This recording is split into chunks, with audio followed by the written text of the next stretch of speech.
A shout out to Ge.Holla and Hey, Ge.Holla, G.Holla. Ge.Holla, show me the God here, man. All y'all said entertainer, shout out my guy Ge.Holla. Rocking right now with Ge.Holla, Celebrity Life. Shout out to Ge.Holla, reaching 1 million listeners on his podcast. Welcome back, ladies and gentlemen, man. We found some of the coolest individuals that have ever lived. Some of the smoothest, you know what I'm saying? This young man right here, so cool, so smooth. He like the other side of the pillow, you know what I'm saying? When you want to roll over, you just need something just to get your mind right, get you right, ladies. Y'all make sure y'all tap in, y'all link in. Ladies and gentlemen, please welcome to the show. You know what I'm saying? The home team. C.A.L, what's happening with you, man? What it do? What's going on? How's everything? Hey, my brother, everything's too cool, too smooth. How about you? I'm good. I cannot complain. What's up? Yeah, man, you got a long, good story, my brother. Let's jump into it. Where you from originally? Where you hail from?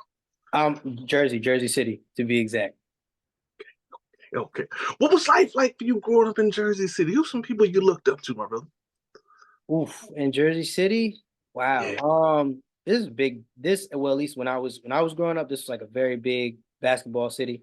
And so that's what it was like here. A lot of basketball. But who I looked up to, I would say family, coaches, stuff like that. I mean, yeah, definitely family. Like my own father for one. Some of the coaches I met in like my matriculation through like high school, stuff like that. Few people. Definitely those folks. Coach Kev, Coach B, different people that were either my coach directly or I knew them because they coach friends of mine. But yeah, it's people like that, for sure. Okay. Who's some athletes that you was following? Were you a big LeBron, Kobe fan? You know, I know that's a big toss up. And if you're a little bit older, most people say Michael Jordan. You know? Yeah, it was Jordan. It was definitely Jordan. I mean now, yeah, you know, I definitely look at LeBron because the more I've learned about him, I've been like from what I understand, his basketball IQ is crazy. So I just think that's something that's different. You know, we talk about Jordan and we talk about Kobe and their skill on the floor, but they were in the habit of repetition is how they like furthered their skill. But we didn't really hear them talking about outsmarting the players as well and outsmarting the other team. So I think that's something I look at now with LeBron. And I'm very like, okay, that's another route to go because he can do the athleticism, but instead of depending on his body, right, and the wear and tear that comes with that, okay, how can I outsmart the players? I think that's dope. So I looked at Jordan when he was playing, and now I really have a respect for like somebody like LeBron. Yeah, because he played for a minute too, man, and no injuries. That's crazy, isn't it? Yeah, right. That's the thing. From what I understand, he spends like at least a mil on his body a year. Different, you know, just as far as workouts, recovery, all that stuff. I think the number is like somewhere like that. And I mean, I respect it. We seen it's created some longevity. So. Hey man, those some strong teachers right there. Even I don't care what industry you in, you can learn a lot from them type brothers, man. They give back to the community, especially LeBron. You know, Yeah. you know what I mean, like man, they very strong character. You know, a lot of black women are applauding because he's married to the same black woman since he been in the league. You know what I'm saying? Yeah, So, yeah. you know, in the South they don't say king, they say Kang. The Kang definitely, Right, he the king. the Kang definitely got the crown on. You know what I'm saying? Right. So, my brother, let's talk about you because you know you were the reason for the season while we up in this joint too as well. Let the people know some of your dreams, some of your aspirations. Take us on a journey of who you are, C.A.L. You know what I'm saying? Give people an intimate look into how you think and how your world work. You know, different things like that. Whatever comes to your heart, to your mind. Ain't no certain diagram laid out. Whatever you say is what we gonna roll with. Okay. Me, I'm a singer, songwriter, barber. And right now the goal for me, what I see is really just fusing my talents. Because I rap as well. So right now, my big goal is really being able to fuse R&B and doo-wop, soul, neo soul with lyricism in a way that we haven't seen attempted maybe since like Lauryn Hill. And I want to elevate that though. the way she did it was dope, but it was still even in how she did it, you could tell it was just the beginning. And I feel like there's more to build on there. So that's my intention. And that's my like desire and goal at the moment, is just to elevate that kind of chemistry and that hybrid kind of skill to the next level and bring a different quality of music with that. Hey man, that's smooth, cool, brother. Man, you do everything, man. You know, so I can imagine getting your hair cut, getting it lined up, and the Right. brothers, you know what I'm saying, giving us some good games, spitting something for you. You know what I'm talking about? Yeah. Get that line nice and tight, get you right for the night. You know. Yeah. You like the rapping singer Barbara, man. Hey, you know Yeah. that might be a good little thing to do on stage. What you think? Bring somebody up and kind of, you know, teach them the jewels of life through the haircut. What you think? I mean, it's not a bad idea, you know, at maybe like they have the different barber cons, you know, do something like that. They having all those different competitions and stuff. You go out there and they got two barbers, whoever can cut the quickest, but it got to be the most clean cut. So who knows, maybe throw in a microphone or two to sing a little song, do it, you know, something maybe one day. Yeah, you know what I'm saying? It kind of reminds me of, remember back in the day, it's a little bit older now, probably like from the probably 80s, early 90s, like Little Shop of Horror, how they was in the shop, Okay. you know, singing. Yeah. It kind of give it a different type of, like, my mind is thinking like, I think you could do this like a cool musical. You know, we ain't never really had those. Beyonce did what she did with Mos Def back in the day. Right. But you never really had like a strong brother like yourself to really make a cool musical. You know what I'm saying? Yeah. I mean, that's on the table too, because creatively, I'm not afraid of trying any and everything as it pertains to like how we can like infuse music into different mediums. And I've never been against that. Musical theater is dope. I have friends that are on Broadway that I applaud for their hard work and how they do it. So I've seen it. And I would definitely not be against anything like that. It's really dope. I think that since the door has been opened up with like Hamilton, we now have rapping on stage on Broadway. So there's room to do something like that. There's room to take it from where it started now and like, again, elevate it, change it, make it maybe even a little more black, you know? So I'm not opposed to anything like that. And when you look at it, when you study the history of, you know, genre they refer to as hip hop. You know, I don't call it rap because that's something that you do. Like Harold said, hip hop is the art form, rap is just something that you do. And the culture of hip hop, man, you know, like it started off. Some people could take it all the way back to the early, almost 1920s when they was doing the scat. But even if you start in like the late 70s or the mid 70s to early 80s, you will see even in that, man, that art form, they didn't think it was gonna last that long. Right. Something out of us where we knew this was a revolutionary, youthful spirit. Yeah. Even though the people in the beginning, when they started it, they wasn't 16 and 17 and 18. You know what I'm saying? Right. According to standards, they was old enough to go get a job, so to speak. Right. And they carried it and laid down a strong foundation that everybody can join in. And look at somebody like Killer Mike, who started off when he was a little bit younger, but being over 40 now, still be able to win Grammys. It has to be a dope thing, even for a brother like you who are getting started at a younger age. That shows you that your longevity in your career can last forever. So what's your thoughts on that? Having going from younger to being older, winning awards and stuff like that. I think we're witnessing a resurgence right now in music, period. If you notice, artists like Lucky Day, Victoria Monet, Killer Mike, I mean, Jay-Z did it. There are a lot of artists that are proving that age is not a factor. And I think it's a great thing because we need to get away from thinking that you're either too young or too old to do something. People say, you know, oh, hip hop is a young man's sport. And it's like, no, it's the art of storytelling. Anybody with a functioning, you know, mind has the ability to tell a story, whether they're 14 or whether they're 25 or whether they're 45. If they have something compelling to say, they should be allowed to say it. So I think in terms of age, there's no age limit on that, because we wouldn't say Stevie Wonder's too old to sing.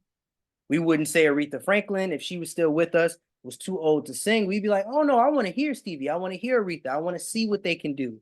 So I think there's no age limit. And I think actually for me, it just serves as almost like inspiration, that there is no, you know, giving up or think, I'm too old, I'm too this or I'm too that, because everybody's journey is going to be different. The speech that I love the most is from Jelly Roll, a new country artist, I think it was at the CMAs or the AM. I think it was the CMAs. He said it was something, I'm paraphrasing, but he was like, it's something poetic about a 38-year-old getting new artist of the year.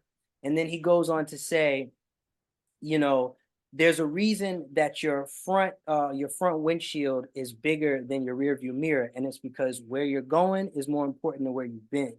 And that just is the truth as you want to look at. That's just the truth about this whole thing, because you want to look at age and you want to think, oh, well, where I've been, that was the popping time. I was 19, I was 17. It's like, no, you were just getting started. There's so much more ahead of you.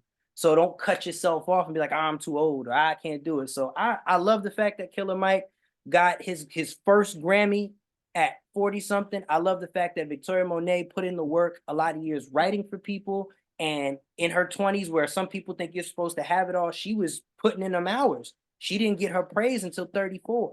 She's now got a daughter, she's in a relationship, and she's still like, oh, I'm just getting started. You know what I'm saying? So I'm excited. I see that stuff, it gets me charged up. I think it's dope. No. I agree with you, my brother. I think it's cool. Most companies, you're not going to start off being a CEO at 19, 18. You know what I'm saying? You're not going to be no marketing director over 1,000 people at 25. Like, that's just right. And most people, because a lot of people that look like us, Black and brown indigenous, we don't even learn about credit until you get out of whatever household you came out of. And you're going to mess that up for about 10 years till you get to understanding most people. Like, dang, I can't be my spending budget. Da, da, da. You know what I'm saying? Just because I got a credit card don't mean I'm supposed to swipe it. You know what I mean? And that's so it's like a gum. Go ahead. No, you know it's funny. So you say that, right? And then like you said, we were talking about hip hop and how it started and how young those guys were, and it being the art of storytelling.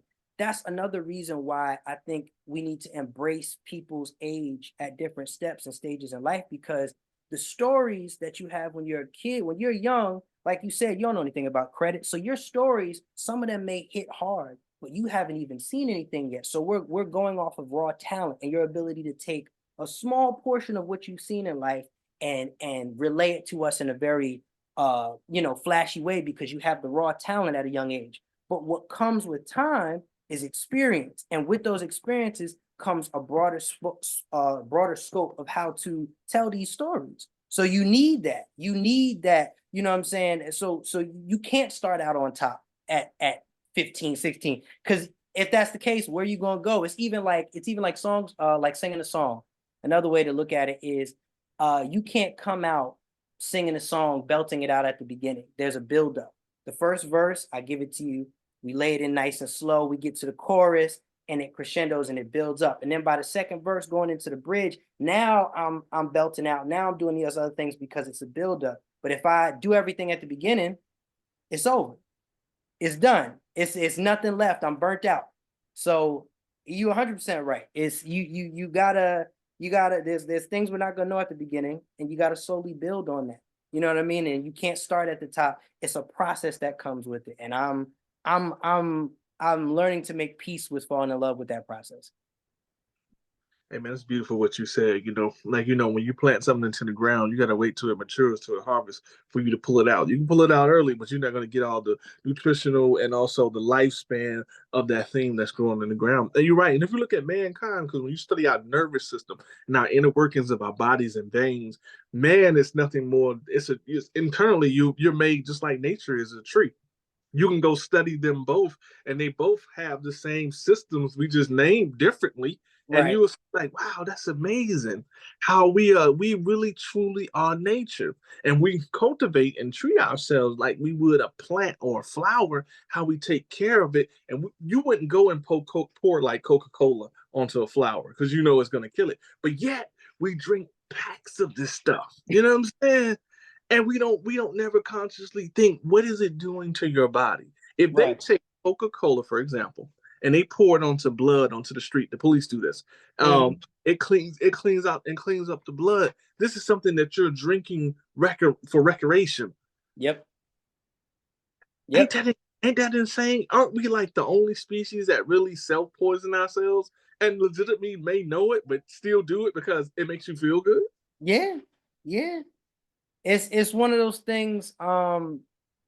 It's just one of the things about being human, right? Like there's pleasure, there's comfort, and sometimes we get addicted to our comforts, and we get addicted to them almost to a fault.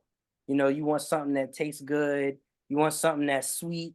Again, I could bring it back to music. You want to hear a song that captures a moment or a vibe, but when that moment ends, when that trend ends, when that vibe is over, that song doesn't have the replay value anymore, right? It's the same thing, like you said, when you drink that soda, it's great in the moment, but what does it do to your body long term? Can you continue to drink that when you're 70, 80, or is your doctor going to say, hey, that's, you got to watch your sugar now. You're getting up there. You got to worry about diabetes. It's the same, you know what I mean? It's the same concept. So it's sometimes our comforts get the best of us sometimes. And we have to, you gotta combat that. And you got to think about not just what's comfortable, but what is going to continue to better you.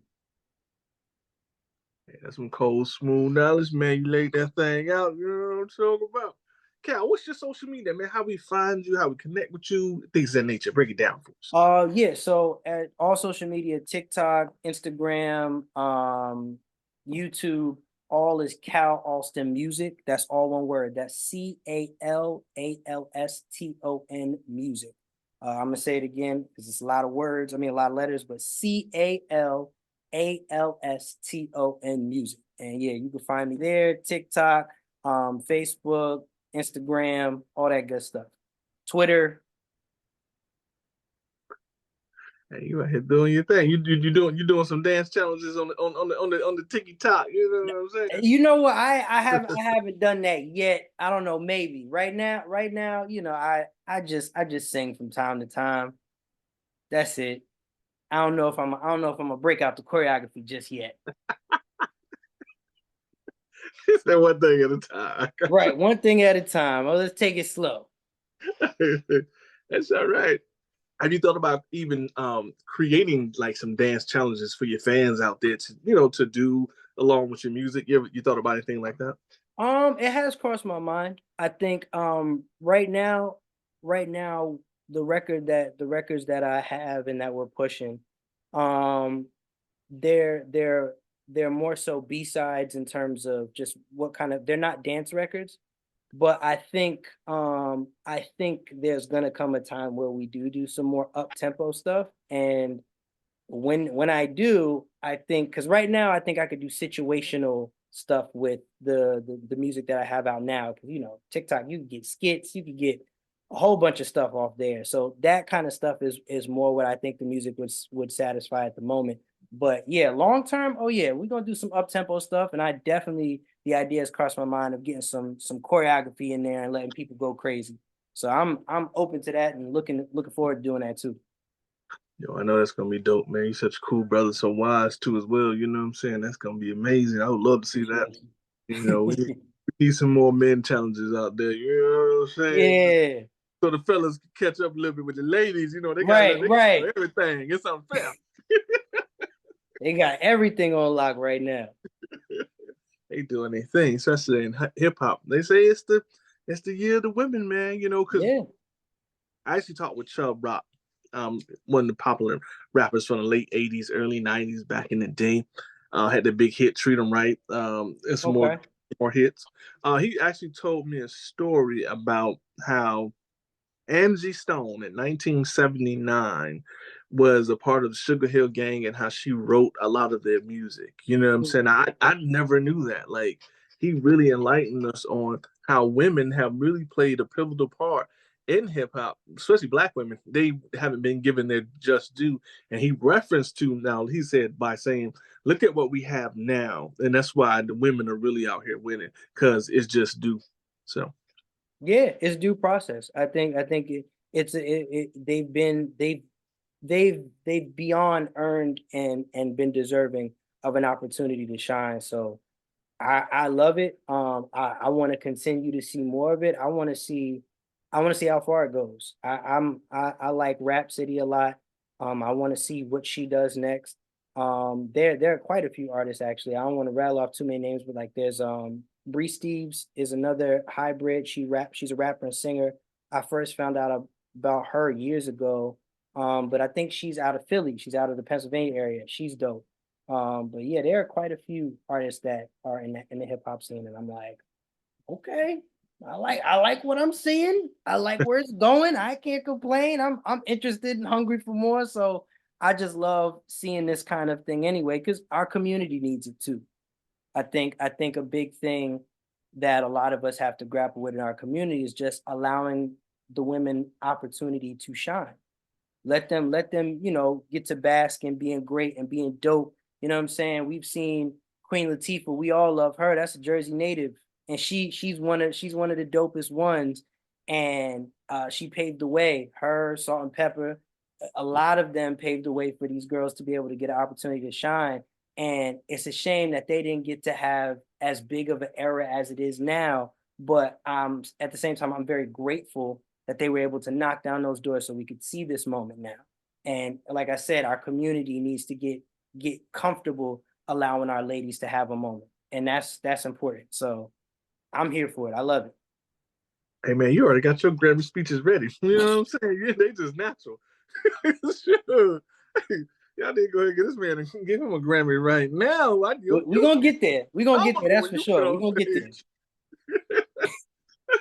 You better glad I don't sit on the board. I'll be like, yeah, hey, yo, I got you. Come on, swing around back. Man, you are a dope, smooth, cool brother. Let's talk about some of your music. Pick some songs. Give us some understanding behind those songs that you would really enjoy.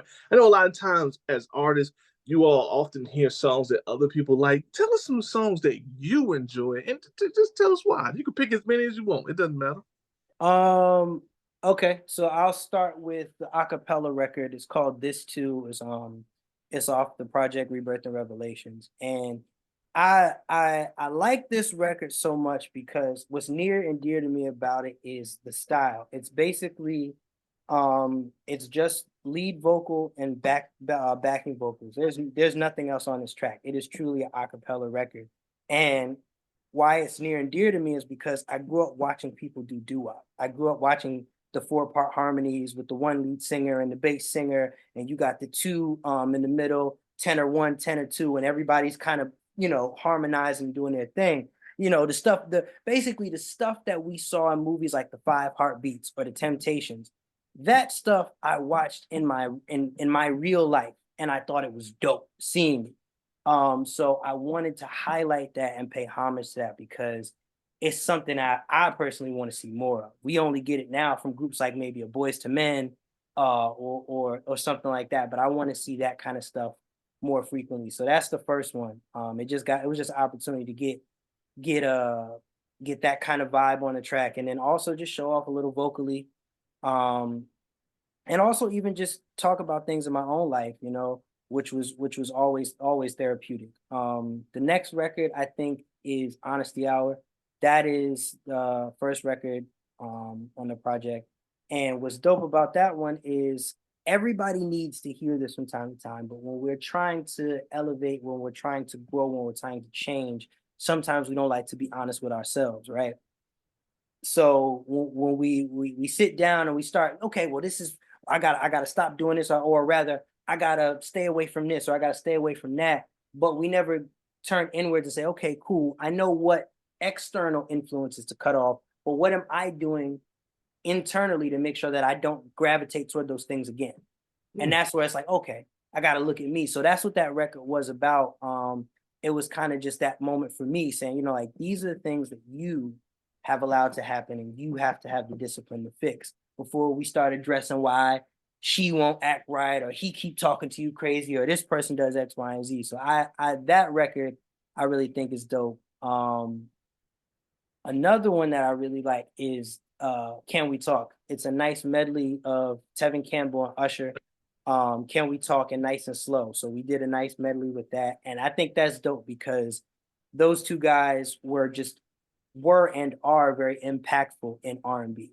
Tevin Campbell has a range that's crazy. I remember when they did the Can We Talk challenge, I think Tank started it, and he did the Can We Talk challenge, and everybody before, a lot of the male R&B artists, before they would even try to attempt it, they'd be like, let me just preface, I'm a baritone, because where Tevin was singing was like, he was singing on the moon. He was just, range was so high up there, but it showed that the impact of his record is like still here today. And then, we just got done seeing Usher tear down the Super Bowl. He's another guy whose mic is always on. You know what I mean? He's somebody who his voice is clear, tone, quality, phenomenal. So them being as impactful as they were, I thought it was just dope to kind of mesh two songs of theirs together that we all love, we all remember, we all have a moment with it from the 90s. And yeah, that was kind of just something dope to do. So those are some of the records that like really mean something to me off of the project. Hey man, that's cool, right? I appreciate that. I love to hear artists talk about it because you be so amazed. You be like, no, I like this song or something, and they be like, no, I don't. I didn't really like that. So you be like, what? You didn't really like that? Like, have you had stuff like that where you really didn't really care for it, but it got like a larger viewing base? Has that ever happened to you before? Yeah, I think there have been times where people have liked certain records and certain things, and I was just kind of like, really? No, okay. I mean, if you like it, I love it, but it wasn't my choice. But all right, okay, cool. And it happens. And I mean, that's the other part about this discipline is that when I feel like when you've truly mastered it is when you've gotten to a space where your intentions are able to reflect the reaction that you're looking for. Right? Like, so right now where you are, you may have a song and that's the one that you think is dope, but everybody likes this one. And that just means, okay, let me continue to work on my craft until eventually I have a good enough understanding of what my audience wants and a good enough understanding of what I want to do. And I'm able to bring those things together. But it's not something that's going to happen overnight. It's not something that happens in a year, 2 years. It's something that it's a masterful craft that you really like to be able to say, okay, I made this song and I know it's going to get this kind of reaction. I know it's going to do this thing. And I know what it's going to do. When you've gotten to that place, I feel like you're doing well for yourself. So it's a process and you just got to be open to some people going to like stuff that you don't like, or that you're not as hype about. You kind of sick of doing this, but everybody's loving it. Okay.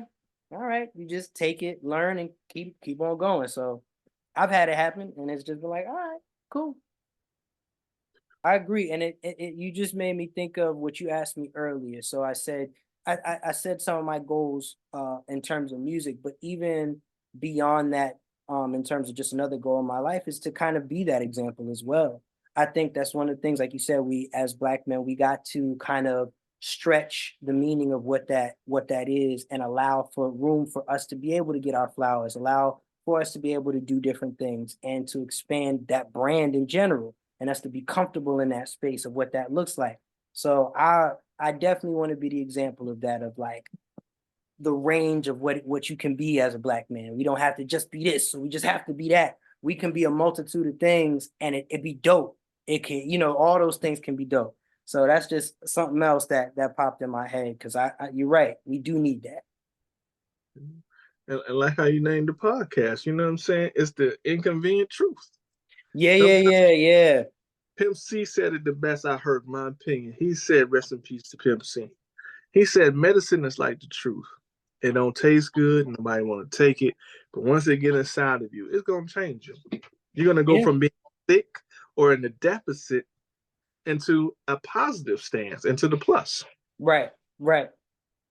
That's the truth. That's crazy. You found that. But yeah, that podcast, yeah, we've taken a little break, but that's what that podcast is dedicated to.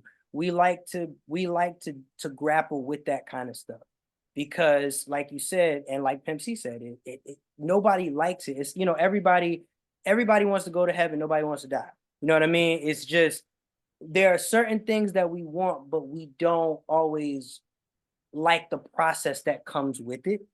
And that the podcast and what we do on there a lot of times with episodes that are up is we try to talk about the ugly parts of situations that they're true. It just is what it is. And I know our feelings or our perception or what we want to romanticize something to be may negate that, but at the end of the day, this is still what it is, and we have to come to grips with that. And the sooner we do that, like you said, we'll be forever changed. And like you said as well, I think for the better. So that's why we started that podcast. That's why we do that. But yeah, so we are on a little hiatus right now, but we're gonna get back to that too. Hey, please do. We need that voice of reason out there, man. You know what I'm saying? I see one particular episode that's highlighted to my mind because, you know, I'm a big conspiracy person. You know what I'm saying? Conspiracy ain't always something that's negative. Sometimes it's the government, they just refer to it as covert or classified or you're not read in. You know what I'm saying?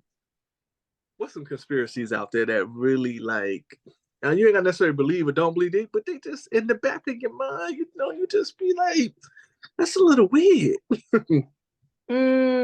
I wouldn't even call it, because that's the other thing too. Like, depending on what you talk about, sometimes they aren't conspiracies. It's just stuff that is put into policy, and we don't know about it because we're not up on it as citizens. We got regular everyday lives, so we're not reading everything that goes as passed in every bill and stuff. But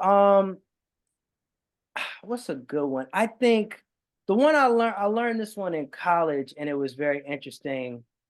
Just about how, depending on what film you do, like if you were to do a film and you want to include the military in your film to any capacity, like a representation of them, if you allow them to make edits to your film to properly represent them, they will like donate trucks and basically props that you need for the film. But it comes at the expense of them saying, oh, well, you have to show us in a certain light. And I remember I learned that in college and undergrad, and I was just like, oh, that's different, because now it puts that, like, it puts a almost like a foothold on what they will allow to be the representation of our army or this or that or third. And it's not something that's mandatory, but there's an incentive, because they'll go, oh yeah, we'll give you access to a fighter jet, you know, if you want to use it for the movie, but let us edit this part, or let us. So that was one that I was like, kind of surprised me, but you know, that's one of the ones that sometimes sits with me when I see different movies now, and I'm like, I wonder if they signed off, or if they're able to give the full representation that the director and the screenwriter wanted to give. You know what I mean? Stuff like that. No, you're right. I seen the documentary. When you were saying that, it clicked right in my mind. When they first made the very first Independence Day, Vivica Fox, Will Smith, I think it came out like in 1995. Okay. They did the same thing. They was trying to show Area 51. If you remember the first one, how they had to go hide at Area 51 because the aliens was destroying all the major cities. Right. The reason why they didn't get more access there is because exactly what you said. They wanted to control the narrative of what Area 51 or Grooms Lake was really truly about. I didn't even know that. Okay. Hey, you on it? I got some more. I got another one. Check this one out. You can look this one up. And I think the 70s and the 90s, because they did a couple of experiments. And the subways in New York, they were spraying this non-lethal gas to symbolize a terrorist attack. But they did not tell the people in New York what they were doing at the time. Okay. But they kept promoting it didn't cause any harm. And at the end of the video, they left a big question mark on harm. Because, like, you know, anytime you can spray hairspray, gel, lotion, anything, your organism on your body, it's the largest, your skin, right? It's the largest organism you have. Anything you put into it eats it, feeds it, so to speak. So if you're putting some stuff into your body that may not be cancerous to, let's just say 90% of people, you haven't checked with everybody. So really, you really don't know. Right. Even in It might harm somebody, even if it's not a lot of people. Right. medicine, when they give you certain medicines, when you go, it's called practicing medicine. When you go to the doctor, you got high blood pressure, they give you like sometimes 7 pills to Yeah. see your reactions on it. You got to go see a cardiologist, a Right. nephrologist, primary care, a Yep. vein specialist to ensure that you're not damaging and harming your organs. Right. Right. Wow. So I just found out there's potential for me to be down in Atlantic City. Not sure the details yet, but I will be looking to go to do a show down there. I want to say within either this upcoming month or next month. Like I said, I'll have the details are still not finalized, but that's the next place I'm going. And I'm really trying to do back and forth between here and New York. So me being in Jersey, I've been doing a lot of different showcases here and just different performances here, getting into other artists in the scene. So if you want to catch me, I'm definitely at places like Blink Studios. They do showcases. I've also been to where else? I'm trying to get back to Vibes in the City, which is a spot out of Newark. They do different showcases there. Let me see what else. Therapy Session. So there are a couple different spots that I've just kind of been performing the project at, and I want to go back to the Delancey over in New York as well. So you're gonna catch me right now, touring mainly between Jersey and New York, and then obviously when we get to this Atlantic City dates, I am going to post that everywhere. Everybody's gonna know it. You're gonna see it. You're gonna find out about it. I'll make sure everybody's in the seat to come see me, because I'm excited for that. So that's where we are right now, and there should be more to come. And of course, for anybody that's been following me, I'll be back at the Birchmere at the end of the year down in like Virginia, DC area. What is that? I want to say this November coming up. So that's a spot that's already stamped and ready to go. So I can't wait for that either. Oh, I appreciate you, my brother. Is there anything that we missed today that we didn't get a chance to talk about? Because I know we talked about a lot of good stuff. No, I think we're pretty good. Just the only thing I can think of is go check out the new video. That's the only thing I would say. We just released a video for Honesty Hour. It's out, it's on YouTube. It's getting a lot of looks and people like it. So I would love to hear more feedback from anyone and everyone. So go check out Honesty Hour. Like I said, you can find me on YouTube, all that at C.A.L Alston Music. Yeah, let me know. I want to hear the feedback. Do you like the cinematography? Tell me anything and everything, because that one was cool. It was dope. It was great working with Eddie again, who was the videographer. So yeah, that's all I got. Go check out that video, and we're gonna be coming with more dates soon. Cool. Yo, it is C.A.L, and I am on My Celebrity Life with GeHolla.